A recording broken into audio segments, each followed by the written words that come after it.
سے پہلے ہم یہ جان لے کہ شیطان اللہ کا کھلا دشمن ہے۔ قرآن میں بار بار فرمایا گیا ان الشیطان لکم عدو فاتخذوہ عدوا۔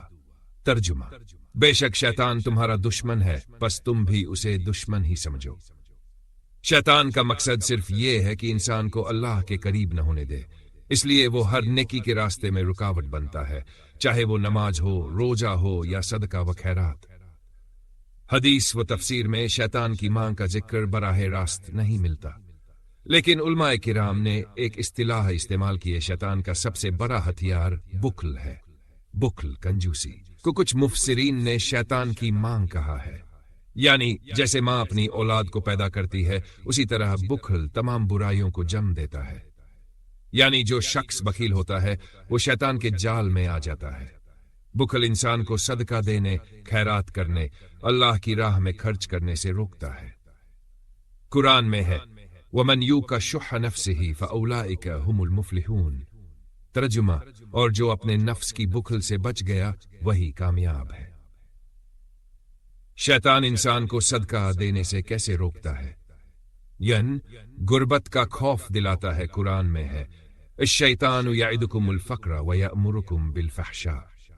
ترجمان، تمہیں فقر غربت سے ڈراتا ہے اور بے حیائی کا حکم دیتا ہے، یعنی اگر دل میں صدقہ دینے کا ارادہ آئے تو شیطان فوراً وسوسہ ڈالتا ہے، اگر دے دیا تو پیسے کم ہو جائیں گے، کل کو ضرورت پڑ گئی تو کیا کرو گے، پہلے اپنے گھر کا سوچو۔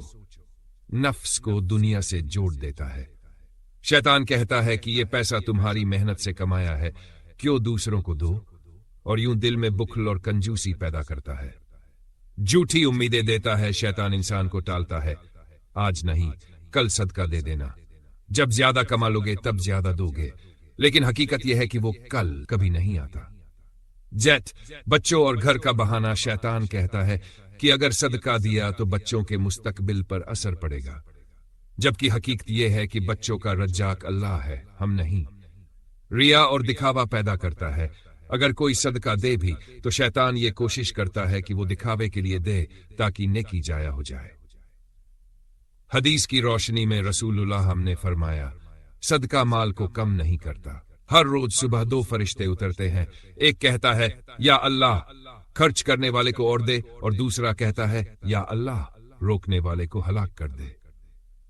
ایک اور حدیث میں ہے انسان صبح کرتا ہے تو اس کی جان کے ساتھ دو فرشتے اترتے ہیں، ایک کہتا ہے یا اللہ اس کو خرچ کرنے کا بدلہ دے، اور دوسرا کہتا ہے یا اللہ اس کو بخیل ہونے کا نقصان دے۔ یہی وجہ ہے کہ شیطان صدقہ دینے سے سب سے زیادہ روکتا ہے، کیونکہ اسے معلوم ہے کہ صدقہ دینے سے مال میں برکت آتی ہے، مصیبتیں دور ہوتی ہیں، قبر اور آخرت میں روشنی ملتی ہے۔ بخل کی مذمت اور سخاوت کی فضیلت۔ بخیل کو قرآن میں ظالم کہا گیا ہے، وَلَا يَحْسَبَنَّ الَّذِينَ يَبْخَلُونَ بَلْ هُوَ شَرٌّ لَهُمْ۔ ترجمہ، جو بخل کرتے ہیں وہ یہ نہ سمجھیں کہ یہ ان کے لیے اچھا ہے، بلکہ یہ ان کے لیے برا ہے۔ سخی اللہ کے قریب ہے۔ رسول صلی اللہ علیہ وسلم نے فرمایا سخی آدمی اللہ کے قریب، جنت کے قریب اور لوگوں کے قریب ہے۔ بخل شان کا سب سے بڑا ہتھیار ہے، اسی لیے کہا گیا بخل گویا شیطان کی ماں ہے، یعنی باقی تمام برائیوں کی جڑ۔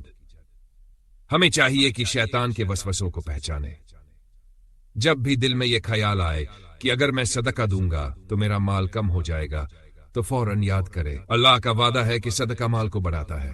صدقہ صرف مال سے نہیں بلکہ مسکرا کر بات کرنا، راستے سے تکلیف دہ چیز ہٹا دینا، کسی کی مدد کرنا، یہ سب بھی صدقہ ہے۔ نتیجہ، شیطان کی ماں کا مطلب حقیقت میں بخل ہے۔